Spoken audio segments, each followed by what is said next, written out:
പാറു ഞാൻ കൊണ്ടേ ആക്കാന്ന് തന്നെ. വേണ്ട, അപ്പൂപ്പ മറ്റാത് പറഞ്ഞു. പാറുവേ ഞാൻ കൊണ്ട് വിടാടി നിന്നെ ഇന്ന്. ഇന്നെല്ലാവർക്കും എന്നെ കൊണ്ടാക്കണം അല്ലേ? അത് കൊള്ളാല്ലേ? വരുന്നു മക്കളെ. ഞാനിപ്പോ കടിച്ച സമയത്ത് നഴ്സറിയിലെത്തും. നമുക്ക് പോ. അമ്മ ഞാനും അപ്പൂപ്പനും പോന്നേ. മക്കളെ അപ്പൂപ്പന് നടക്കാന്ന് വയ്യ, അച്ഛൻ ഉണ്ടാക്കിയാ പോരെ? വേണ്ട, ഞാനും അപ്പൂപ്പനും കൂടെ പോയിക്കോളാം. നിങ്ങളാരും വേണ്ട. അത് മതി. എനിക്ക് അത്യാവശ്യം ഓടാനും നടക്കാനൊക്കെ പറ്റും. പിന്നെ മാമൻ ഓടി നടന്നൊക്കെയല്ലേ പണി ചെയ്യണത്.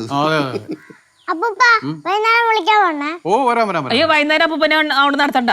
ഒന്നാമത്തെ ഇപ്പൊ നടന്ന് ക്ഷീണിച്ചായിരിക്കും വരണേ. വേണ്ട കേട്ടോ, അപ്പൂപ്പനെ ബുദ്ധിമുട്ടിക്കണ്ട കേട്ടോ. പറ്റൂല, എനിക്ക് അപ്പൂപ്പന് മരുന്നടിക്ക് സംസാരിക്കാനുണ്ട്. സംസാരിക്കാനുണ്ടോ? എന്ത് സംസാരിക്കാനുണ്ട്. പോവാം.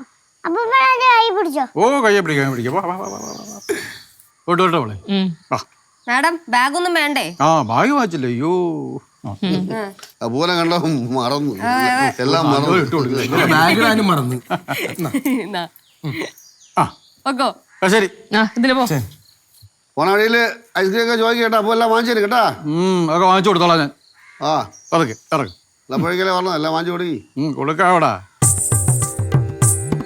അപ്പൂപ്പനെ കിട്ടിയപ്പോ പെണ്ണിന്റെ വിധമൊക്കെ അങ്ങ് മാറി. ഇപ്പൊ പോകുന്ന വഴിക്ക് എന്റെ കുറ്റം മൊത്തം പറഞ്ഞു കൊടുക്കും. എല്ലാരും കുറ്റം പറയുകയും ചെയ്യും. എന്നിട്ട് അവള് മാലാകയാണെന്ന് അവള് തന്നെ പറയും. ആരുടെ മോളാന്ന് നമുക്ക് അറിഞ്ഞൂടെ? എന്റെ പൊന്നോ, ഈ മാലാകരെ തള്ളേ ഇങ്ങനെ പോകാൻ വേണ്ടി നോക്കിയിരിക്കാതെ ഞാൻ ഓടി പഠിച്ച് എഴുന്നള്ളി ഇങ്ങോട്ട്. ഞാനാ എന്താ മുട്ടമ്പിള്ള? അത് അച്ഛൻ പറഞ്ഞ കാര്യമല്ലേ? ആ കൊച്ചു വിളിച്ചിട്ട് വന്നാന്ന് അച്ഛൻ പറഞ്ഞില്ലേ പാറു? എടി അതൊരു കാരണം മാത്രം.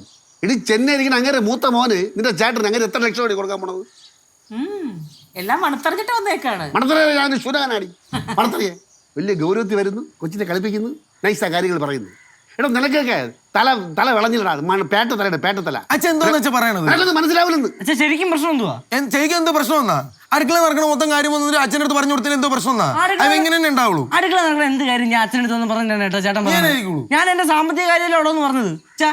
ഞാൻ അച്ഛൻ്റെ എന്താന്ന് പറഞ്ഞേ? എടാ ആര് പറഞ്ഞാ തരാ? എടാ മദ്രാസ് ഇരിക്കണ എവളെ മൂത്ത ചേട്ടൻ ശ്രീജായന് ലക്ഷങ്ങളാണ് അങ്ങനെ കൊടുത്തത്. ഇതാ വീണ് ലക്ഷങ്ങൾ കൊടുക്കാൻ പോണു. ഇത് ആർക്ക് അനുഭവിക്കാനുള്ള പൈസയാണ്? എടാ എല്ലാവർക്കും കൂടെ നമുക്കെല്ലാം കൂടെ ചേർന്ന സ്വത്തിൽ കൃഷിയെടുത്ത് അതിന് ലാഭം അവന് കൊടുക്കണം. പിന്നെ നമ്മളവിടെ പോടാ. എനിക്കൊന്നും പറയില്ല. പിന്നെ പറയാണ്ടിരുന്ന പോലെ എന്തിനാണ് നിന്നെ പറയണത്? അങ്ങേരെ കൊണ്ടൊരു ഗുണമില്ല എന്നാൽ നമ്മളൊന്നും പറയാനും പാടില്ല. അങ്ങനെ കൊച്ചിനെ കൊണ്ട് ഞാൻ വരട്ടെ, ഞാൻ 10 പറയണുണ്ട്. അച്ഛന് പ്രശ്നം എന്താ വെച്ചാൽ അച്ഛന് അപ്പൂപ്പന്റെ പൈസ വേണോ? അതിനു വേണ്ടിയിട്ടാണ് ഈ വഴക്കുണ്ടാക്കണത്. എടാ പോടാ ഇറക്കാണത്. എടാ ഞാൻ കിടന്ന് ചാടനല്ലാതെ അങ്ങേരെ സ്വത്ത് വാങ്ങണമെന്ന് ഞാൻ വാങ്ങിച്ചിട്ടില്ല. നീയൊക്കെ മനസ്സിലാക്കണേ. തീരെ എന്നെ മണ്ടനാക്കരുത്. പടവും കയറായി നീ വരട്ട്. അങ്ങനെ വന്നാലേ എനിക്ക് 10 മുഖത്തോക്കി സംസാരിക്കണം. അച്ഛനിങ്ങ് വരുമ്പോ അച്ഛനോട് എന്തെങ്കിലും ഒന്ന് ചോദിച്ചു നോക്ക്, അപ്പൊ അറിയാം. ആടി പടം വരാൻ കുട്ടന്മാരാ. അച്ഛൻ ഇന്നത്തേക്കൊരു വിഷയമായി. അല്ലെങ്കിൽ എപ്പോഴാണ് വിഷയം അല്ലാത്തത്?